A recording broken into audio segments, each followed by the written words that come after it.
Hello everyone, welcome to my channel. I'm Ishka. I channel Arthur Mac Aedan and other people. Arthur is a figure from Brythonic culture, and he is the closest living person that we have that we think the King Arthur stories was based on. And he's certainly who I believe to be the figure we base Arthur Pendragon on. I have a channeling for you today from him. He always talks in double and triple meanings.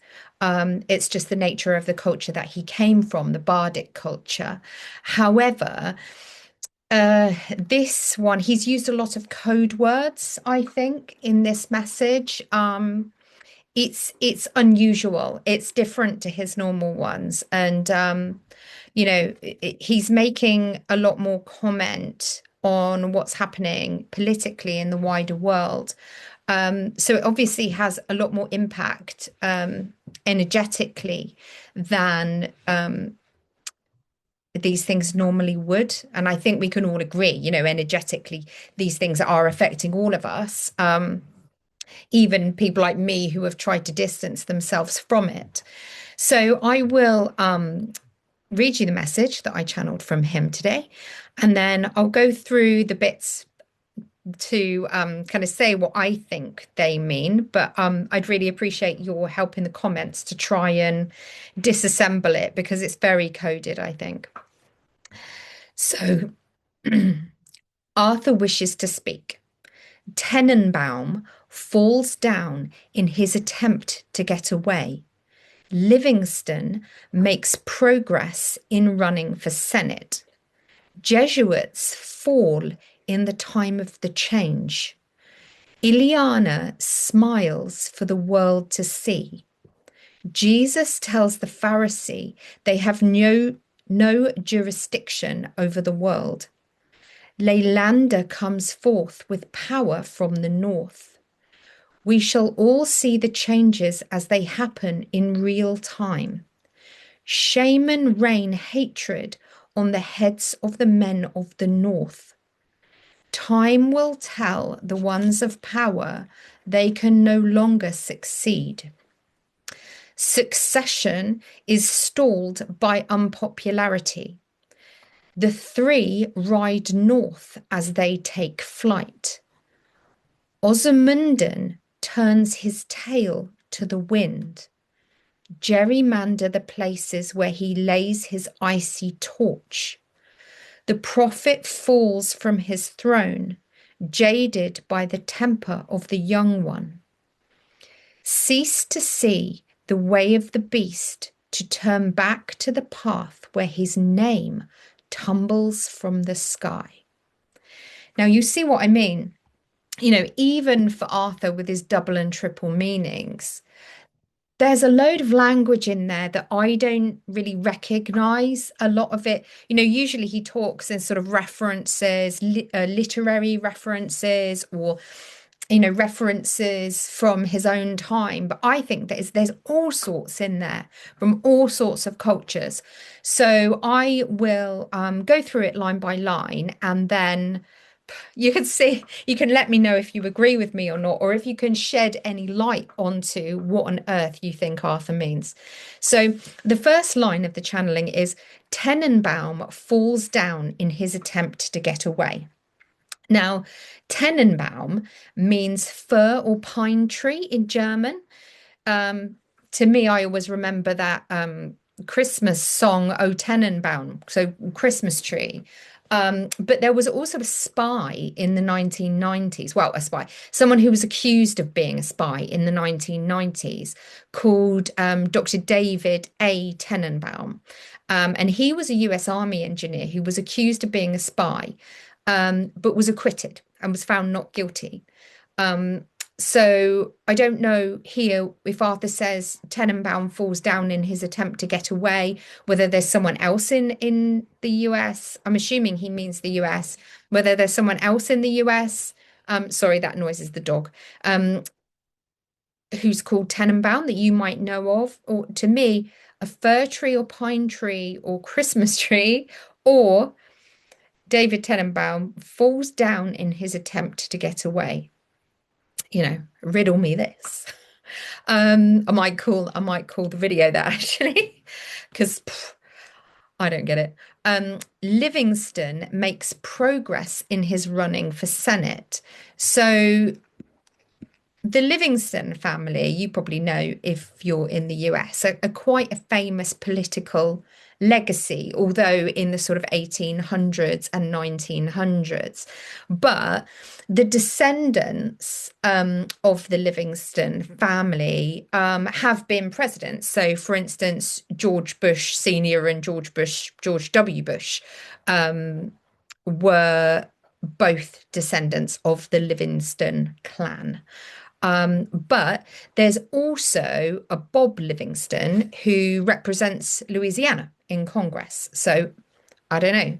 Someone Livingston makes progress in their running for Senate. I don't know why that is important. Arthur doesn't normally talk about stuff that is very specific or regional. It's usually talking about, world-changing events. So why that would be important, I don't know. Then he says Jesuits fall in the time of change. Well, I don't know if you know, but the Jesuits are an order of priests in the Roman Catholic Church. So very, very specifically, the Roman Catholic Church, out of the Vatican. And considering later he makes a comment about the Pharisee, I think he's talking here about a fall in organized religion. The Jesuits fall in the time of change. The Jesuits were like the priests. They're like they're like the true, most pious, the protectors of truth sort of thing. So the fact they fall in the time of change says to me that perhaps, and we've had other messages before about the Vatican and about the Catholic Church, that the organized religion, but specifically Catholicism, is going to suffer some sort of either swift or managed decline during this time of change. Whether that's because of something happening, I don't know. He doesn't say that. The next line is Ileana smiles for the world to see. Now, Ileana is a Greek and Hebrew name that means bright or shining light or sun. So the sun or the bright light smiles for the world to see. Now, it could be a person called Ileana. Miss Venezuela, interestingly, 2023 was a Miss Ileana Marquez. There's a Ileana Douglas, who's an actress, producer, and director. There was a Miami congresswoman called and lobbyist called Ileana Ross Leitonen or something like that. But there's also a financial credit union in the US called Ileana. So it might be some reference to them, but Ileana smiles for the world to see, meaning the sun. It could be a word for the sun.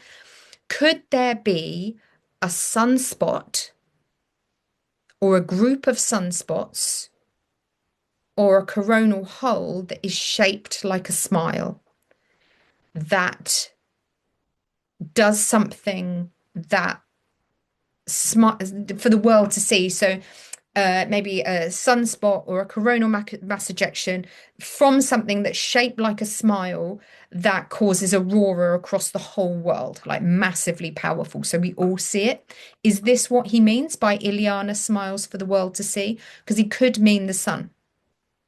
So, and I think considering we're in solar maximum and there's a whole load of sunspots suddenly become Earth direct and they're quite significant, he could be hinting at something like that.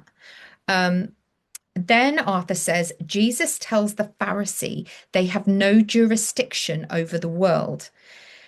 Now, this is a bit odd. So the Pharisee, if you don't know your Bible, were an influential Jewish social movement and school of thought in the Second Temple age in Judaism. And the Pharisee means the separated ones. And the name comes from their dedication to religious purity, real puritanical followers of the Torah. And they separated themselves from common or Hellenized Jews. So they saw themselves as separate from the rest of Judaism. So he says Jesus tells the separate ones they have no jurisdiction over the world. So is Arthur here talking about people who see themselves as a cut above, as better or special? But the fact he specifically chose to say Jesus tells the Pharisee, to me, he's referencing something from the past that's perhaps mirroring the situation now. And if you Google exactly what Arthur says, Jesus tells the Pharisee they have no jurisdiction over the world, I was hoping to find something from the Bible that said specifically that, but it didn't. But every time I put that specific phrase that Arthur had given us in a search engine, I got the same passage from the Bible recommended as the nearest closest result. And I think you'll be quite interested to hear it.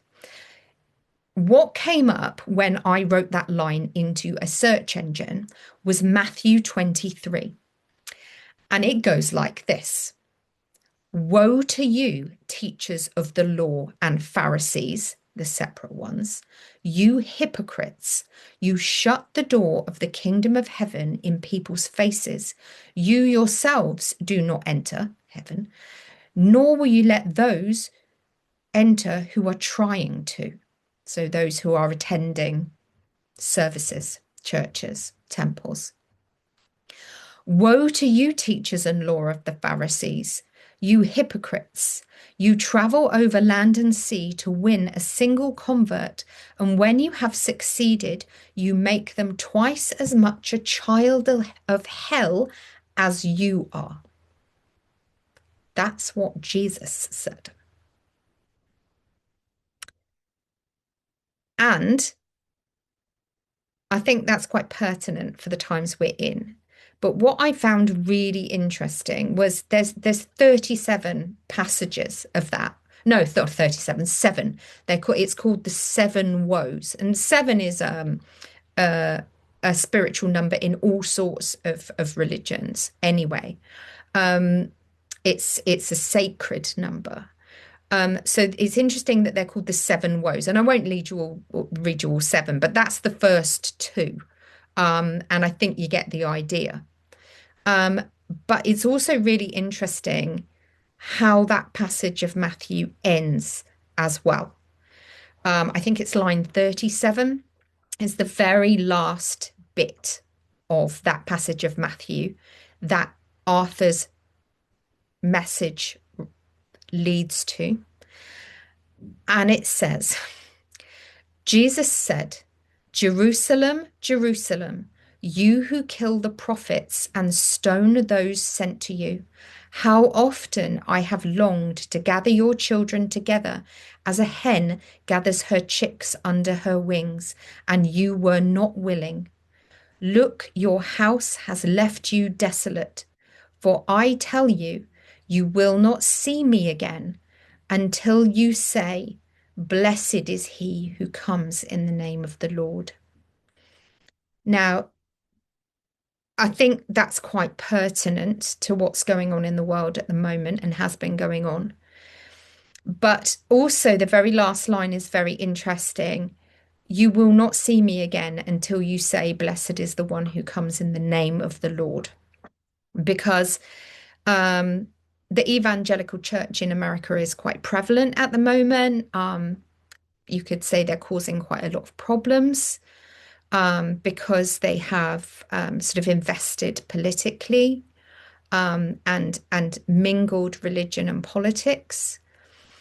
But crucially, the evangelicals believe that Jerusalem is crucial to the second coming, um, and that and in this line, he's saying, "You won't see me again. I won't come back until you say, 'Blessed is he who comes in the name of the Lord.'" So until you accept all people of God, basically. Um, and it's it almost feels like Arthur here is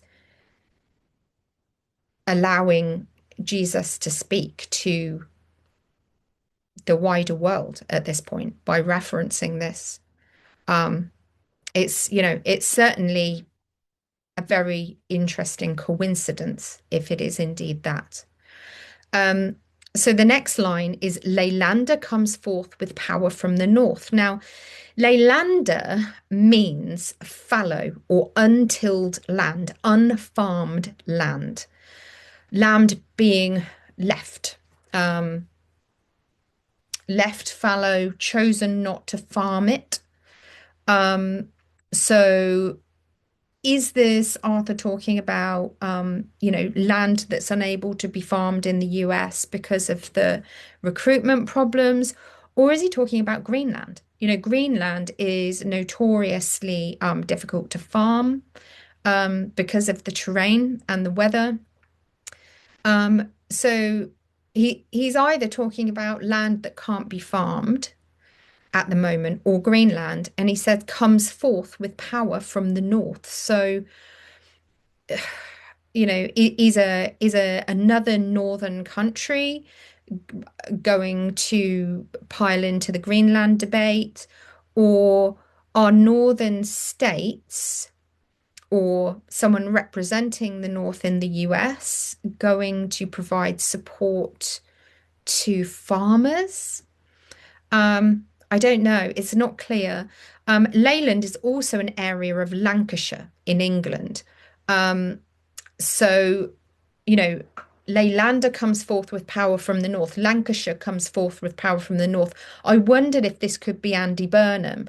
Andy Burnham, if you don't know, for our US and Australian friends, is a politician, quite a popular politician in England, and he represents a city as a mayor in the north of England, and is very, very popular with the people of the north of England. And I believe he's from Lancashire, which is Leylander. Perhaps that's what Arthur would have called it in his time. I don't know. Um, so it could be that, or it could be someone with the name of Lancashire, perhaps as someone in American politics. I don't know. There seems to be a real mix of all sorts of things he's trying to say here. It's almost like this sort of scattergun of information. Um, and then he says, we shall see all the changes as they happen in real time. I think that's fairly explanatory. People are filming on their phones, aren't they, and uploading them to social media. So we're getting to see things that are happening on the ground worldwide much quicker than we would have done when we waited for news media to report it. Then he says, shame and rain hatred on the heads of the men of the north. Now, that was a bit weird. The choice of words, shame and rain. It made me think of rain dancing. Um, you have Hawaiian rain dancers, First Nationers. In America also have rain dances. Um, so shame and rain hatreds on the head of the men of the North. So, you know. Is there going to be ceremony and dances taking place, kind of working energetically to help? Or I wondered if it says rain hatred on the heads of the north, because the hatred doesn't sound like a very First Nationer type of vibe to me. I wondered if there's like a missile or some missiles or drones or something called the shaman or shaman. I don't know. Um, And who are these men of the North? Power from the North, men of the North. There's a lot of references in this message to people of the North. Does he mean North America? Does he mean the north of England? Does he mean the Northern Hemisphere? I don't know. Let me know what you think. Then he says, time will tell the ones in power they can no longer succeed. Now, I took this as being self-explanatory, well, time will tell. But then I thought, Time magazine. Are Time magazine going to have some sort of front page spread that really, indicates the way the wind's blowing? I don't know. Could be. Certainly something that came to me afterwards. And then he says, succession is stalled by unpopularity. And this really made me think of J.D. Vance, that he's just not as popular with MAGA as Trump. And if he does have to take over, maybe there'll be a little bit of a, kerfuffle about whether or not the GOP actually want him to do that. Because they know that he's just maybe not able to hold the alliances of the right together. I'm not sure, unless there's another type of succession that happens. There's a lot of resignations going to happen over, I think, the files. So we'll see. And then he says, the three ride north as they take flight. Now, is this some attempt to flee? Is this three people in the current US administration who attempt to escape the country? Or is this people trying to leave and three people pursuing them? I don't know. The three ride north as they take flight. There's definitely people trying to escape kind of vibe there, I think. But who are the three? I don't know. Then he says, Osamundan turns his tail to the wind. Now, Osamundan is a Norwegian surname, and turning your tail to the wind is a term used to describe positioning a vessel or an aircraft so that the wind is blowing from behind to speed its course. So, is this Arthur saying that Norway, either the Norwegian fleet or Norwegian aircraft, are going to act quickly and against something? I don't know. Or is Ozymundan someone's name? I don't know. But Ozymundan turns his tail to the wind. But turning your tail to the wind is very specifically a military term, pretty much. So that makes me think that this is something to do with Norway acting quite swiftly over something, specifically in the air or sea. And then Arthur says, gerrymander in the place where he lays his icy torch. Well, his icy torch made me think of, ICE.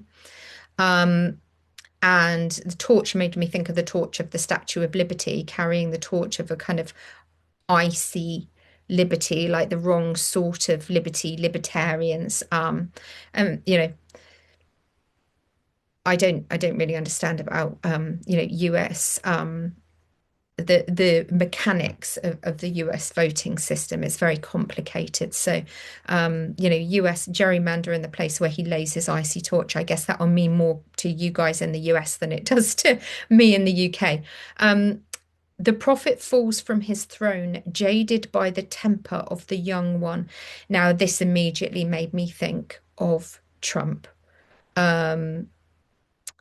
Because there's been lots of conjecture, hasn't there, about whether or not he's the Antichrist. And, I've always said, when people have spoken to me about it, that I don't think that that's the case. I think he's the prophet, and the prophet is the one who steers the people towards the Antichrist, towards the anti-Christian ethos. And, that's exactly what has happened with the evangelical church, hasn't it? So he's the kind of muster point for them. So this immediately spoke to me because it's language I have specifically used privately when I've been discussing Trump. So I think this is Trump falling from his throne. So whether this is literal, whether he falls out a chair and injures himself in some way, um, jaded by the temper of the young one. Who is the young one? I think this is indicating that Trump is going in some way, whether with a literal fall and he's too ill to carry on, or whether he falls from grace in some way. Um, but jaded by the temper of the young one. So fed up with the angry young person. Who is the young one? It made me think a bit of Stephen Miller. He's quite angry. But I don't know. US people, what do you think? Um, and then Arthur said, cease to see the way of the beast, to turn back to the path where his name tumbles from the sky. That's a mouthful. So obviously the path of the beast immediately, said to me, the way of the beast, the ungodly path, the dark path, the wrong path, the false light. Sorry, I get an itchy nose when, when I've been channeling and talking about channeling. Um, it's the energy. Um, so But the Path of the Beast is specifically something from a game called White Wolf. And it's a path of enlightenment practiced, especially by the members of a specific clan, a clan gangrel. And they control the beast by accepting its urges as natural and accepting their role as hunter among hunters. And it's vampiric. So, specifically in that game, it refers to a vampiric path of enlightenment. And again, that's exactly what I thought when he said path of the beast, the kind of the dark path, learning the hard way, choosing to progress your soul and enlighten yourself in by exposing your soul to the darkest possible path. Definitely learning the hard way. And I think it also spoke to me of the recent Files release as well in the US. That vampiric nature, that really dark, uh, sort of indulgent path, engorging themselves. It really spoke to me about that. But it also reminded me of a society. There's a society in the US where the followers worship a demon, and the head person feeds this demon, feeds the beast, if you like. And, I don't know how. They don't talk about what they actually do. The mind boggles, right? How they actually feed it. But I read it in a book, actually, and in a factual book that was written by a researcher on these things. And I won't name the book because the book itself is a portal, is a dark portal, and I read it once just out of interest, actually, because I didn't know much about any of these sorts of things, and just wanted to educate myself a bit more, really. And it led to quite an unpleasant incident, and I had to take the book out of my house and throw it in my bin and have the dustman take it away because it was so dangerous. So, yeah, I'm not going to mention the name of the book because I don't think it's a very energetically good thing to have in your house or to read. Having had it and having to do a lot of work to actually clean my energy afterwards. Um, However, this is what this phrase, cease to see the way of the beast, to turn back to the path where his name tumbles from the sky, made me think. It made me think of the files. It made me think of these societies where they feed demons to get blessings. It made me think of the dark path of enlightenment. And I'm not talking about the left-hand path to witches. I'm not talking about that. I'm talking about the really dark stuff, which is, way away from what you guys are doing. And it also made me think, the way of the beast of the number 666. And I thought, oh, I'll just look up where that came from. And apparently the interpretation that 666 is the numerical equivalent of the name and title of Nero, Nero Caesar, the Roman emperor, written in Amorate, words, Aramaic. It can be valued at 666 using the Hebrew numerology. So it was used to secretly speak against the emperor. And now Nero is really well known for being a really evil, nasty person, greedy, awful. But what I thought was really interesting in that came into my mind when, and this phrase, the path of the beast, was 666 because it came into my head and it wasn't specifically what he'd said, but there's a lot of Roman energy at the moment. We've got a lot of eagles coming up in tarot readings. We've got psychics saying they think that Mr. T in America, not of not of the A-team fame, but the one in charge at the moment, is potentially Nero or Caligula reincarnated. We've also had another message from Arthur where he talked about Sebastian entering the battle and showed me Saint Sebastian, who was a covert Christian in the Roman army. So there's, and this is what I mean about kind of ancestral healing, in that we are repeating cycles, not just from the Second World War cycles that we need to change the ending of to make sure that we learn our mistakes, but also ancient cycles. We're repeating cycles potentially from Roman times, and we need to learn from those mistakes. It's like everything, all our mistakes are rising to the surface for humanity to see and rectify and learn from. But what the end of the sentence was, so cease to see the way of the beast. So we've established what this path, and turn back to the path where his name tumbles from the sky. Whose name? The divine. I mean, certainly in Kriya Yoga, in that tradition, if you listen to Sat gurus and that sort of thing, famous yogis, they talk about saying the name of God when you wake up, chanting Hari Ram, that sort of thing. They talk about bells. Tibetan talk about bells ringing. Arthur in channelings has talked about bells ringing from the sky. But also what came into my mind when I thought about the words, his name tumbles from the sky, it made me think of the name falling off Trump Towers. It made me think of it coming loose and dropping off the building. Now, whether this is metaphorically, I don't know. And like many things with Arthur, things have sort of double and triple meanings. So, he's saying turn back from the dark path and, turn to the path where, you know, we understand that God is everywhere, and regardless of what God you believe in, or even if you believe you are the creator, or you just believe in energy, or you just believe there's something else, turn back to that.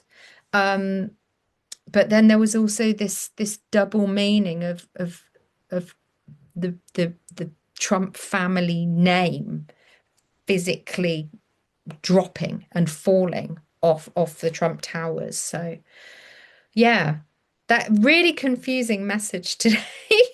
I apologize for how confusing it is, but I'd be really, really interested to hear what you read into that and how you interpret it.